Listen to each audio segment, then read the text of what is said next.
Welcome, Hoosier fans, to this Monday edition of Banner Morning, your weekday rundown of IU basketball news and notes.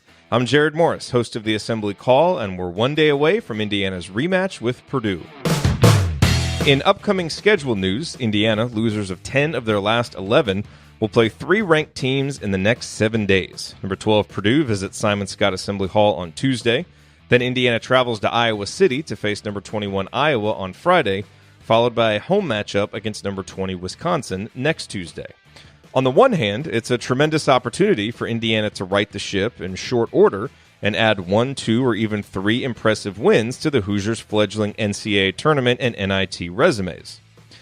On the other hand, that last sentence sounds pretty laughable at the moment. Indiana looked nothing like a team ready to turn its season around on Saturday at Minnesota.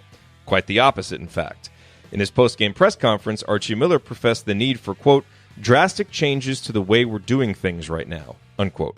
Those changes will need to take positive effect starting tomorrow, or Indiana runs the risk of this ugly 7-week skid extending all the way through the end of the season. In statistical analysis, how important has the three-point line been this season in the Big Ten?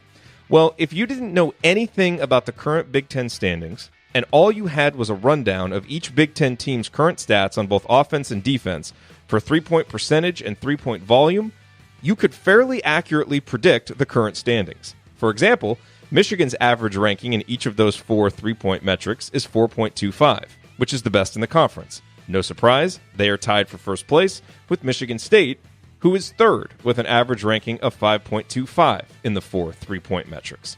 In all, of the top 9 teams in the actual standings, 8 are also in the top 9 for their average in the 4 three-point metrics.